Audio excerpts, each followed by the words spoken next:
Bonjour chers amis, très heureux de vous rencontrer dans cet autre instant culturel pour passer en revue quelques passages d'un document, d'un ouvrage de renommée qui s'intitule La meilleure pratique du développement des dirigeants.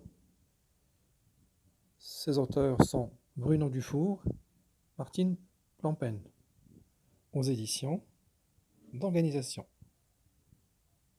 Un ouvrage qui réunit à la fois les meilleures théories du management, mais aussi il fait appel à des cas pratiques inspirés de grandes organisations multinationales à travers l'examen et l'analyse de leurs pratiques très devenues de renommée, devenues modèles pour la gestion au niveau international.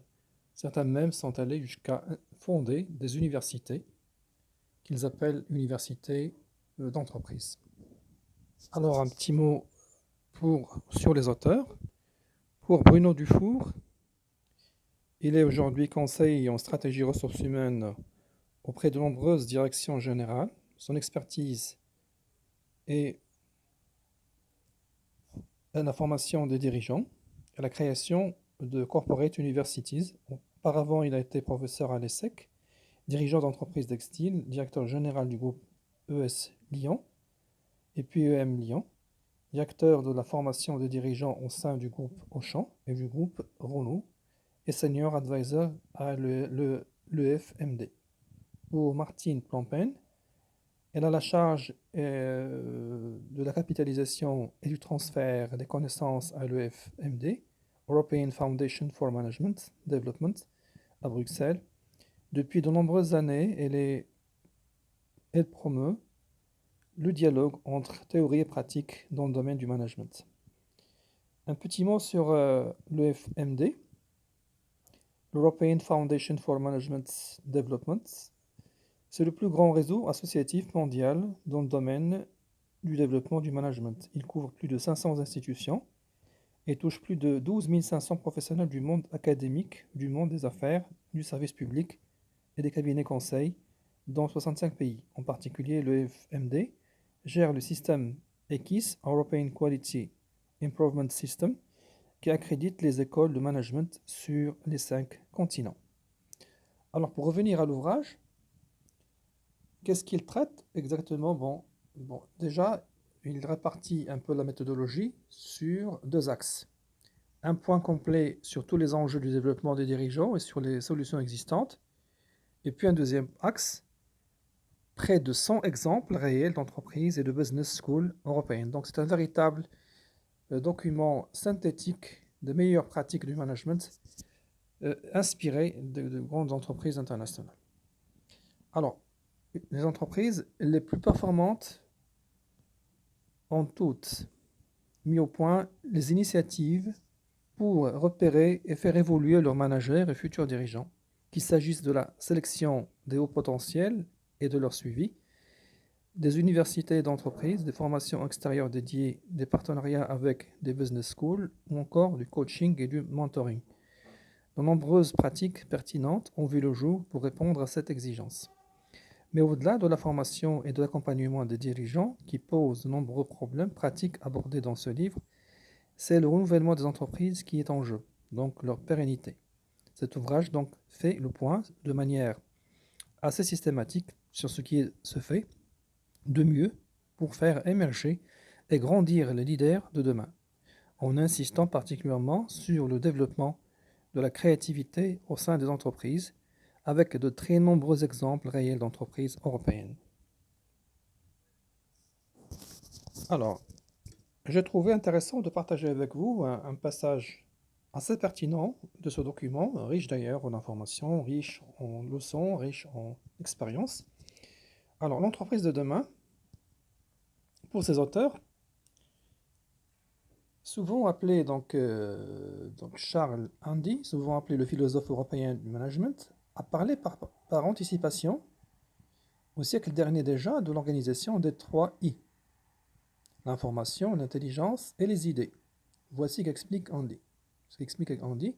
Donc, une organisation qualifiée, c'est bien que tous ses collaborateurs brillants sont définis en tant qu'individus, spécialistes, professionnels, décideurs, leaders. Cette organisation ne peut manquer d'être littéralement obsédée par ce qu'on doit apprendre. Et dans ce contexte, il convient peut-être de définir le QI comme le quotient d'innovation, et non pas intellectuel. Alors le I, pour lui, ce sont l'ensemble des interactions, les implications, les inspirations, l'information, l'intégration, l'imagination, l'ingénuité et l'investigation. Alors le changement de sens du travail est le rôle des personnes dans une organisation sont ce qui pose le défi le plus fondamental. Les caractéristiques clés des organisations aux 3I sont l'adaptabilité et l'alignement. Dans une organisation alignée, chaque personne, quel que soit son niveau, connaît la direction que prend son entreprise, sa vision, sa stratégie, et elle est rémunérée pour cela. C'est ce qu'a expliqué Warren Bennis dans une interview récente. Les hommes sont le cœur de la stratégie. Apprendre et innover n'a jamais été plus important et les questions de ressources humaines apparaissent dans les fonctions ou des fonctions où il n'avait jamais été question d'elles auparavant. Donc vraiment une révolution dans la manière de percevoir la fonction ressources humaines dans les entreprises. Dee Hook, dans son livre Birth of the Chordic Age, naissance de l'âge chardonnay, soutient que les formes organisationnelles traditionnelles ne peuvent plus fonctionner car les organisations sont devenues trop complexes. Le fondateur de la carte Visa plaide pour une forme d'entreprise qu'il appelle chaordonnée, un petit peu donc coordonnée, ça veut dire ordonnée d'une manière c'est-à-dire simultanément chaotique et ordonnée. Voilà. Il pense que si Visa a réussi, c'est justement à cause de cette structure coordonnée, propriété de ses banques membres qui, dans un sens, sont en compétition les unes avec les autres, en regard du client, mais dans l'autre sens, doivent coopérer en honorant les transactions les unes les autres, au-delà des frontières et des devises. Alors, comment construire des organisations interconnectées et complexes? Manager les hommes est une réponse. Ce management s'appuie sur la compréhension à la fois des organisations et du rôle étendu que joue l'individu dans les processus de développement. Le développement organisationnel représente un changement vers les ressources humaines activement et professionnellement génératrices de stratégies, amenées de plus en plus à anticiper les besoins de l'entreprise et à accroître sa capacité à résoudre les problèmes. Et le progrès technologique soutient cette révolution. Une enquête réalisée en 2002, c'est déjà ancien, par l'université Watson Watt a montré que l'investissement technologique est bénéfique, surtout parce qu'il permet aux ressources humaines de se recentrer pour devenir un partenariat stratégique. Sans doute retrouverons-nous utile de porter nos regards sur l'organisation interne. Cette entreprise décrit ainsi la mission de son service ressources humaines, en partenariat avec tous ceux qui ont des intérêts chez nous. La mission des ressources humaines est de manager une contribution à un développement de plus en plus conséquent des individus, des équipes et des activités tout en maintenant un environnement qui procure aux gens de 3M satisfaction et fierté vis-à-vis de leur entreprise. 3M est un modèle global de compétences incorporant dimension de trois éléments, trois éléments centraux. D'abord la connaissance du domaine d'activité, puis la connaissance de l'entreprise et puis l'excellence dans le travail.